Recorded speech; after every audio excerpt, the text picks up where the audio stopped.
Hello అండి. ఈ blouse అయితే చూడండి ఎంత బాగుందో కదా! ఎంత బాగా డిజైన్ వచ్చింది. ఎంత కాస్ట్‌లీగా ఉందో కదా! డిజైన్ గూడా చానా బాగుంది. డిజైన్ అందంగా. కానీ ఈ కస్టమర్ లైనింగ్ కోసం ఎంత పిసినారితనం చేసిందంటే నాకైతే ఈ బ్లౌజ్ కుట్టేదానికి విసుగొచ్చేసింది.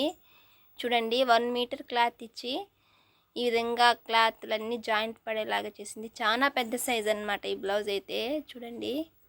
ఇలాంటి కస్టమర్స్ అప్పుడప్పుడు తగులుతానే ఉంటారండి. కొంచెం ఎక్కువ తేమంటే 1 మీటర్ కూడా లేదనమాట. ఇంకా చాలా తక్కువే ఉంది. కానీ ఈ బ్లౌజ్ అయితే ఇంకా మోసం అనమాట. ఒక హ్యాండ్‌కి మాత్రమే వచ్చింది క్లాత్ అనేది. ఇంక నీ దగ్గర ఏది ఉంటే అది ఏసేసేయి అని చెప్తుంది. ఇంక సేమ్ కలర్ మన దగ్గర ఏడ నుంచి వస్తుందండి. ఉండేది ఆడిచ్చే 200 కోసం మనం మళ్ళీ లైనింగ్ కొనుక్కొనొచ్చి సేమ్ కలర్ వేయాలంటే మనకి టైం వేస్ట్, డబ్బు వేస్ట్ అండి. ఎందుకు అంత ఏదో ఒకటి ఉంటే వేసేయమని చెప్పింది కాబట్టి నేను ఏదో ఒకటైతే వేసేసాను. మీకెలా అనిపించిందో అలాగా టైలర్స్ ఎంతమంది బాధపడుతున్నారు?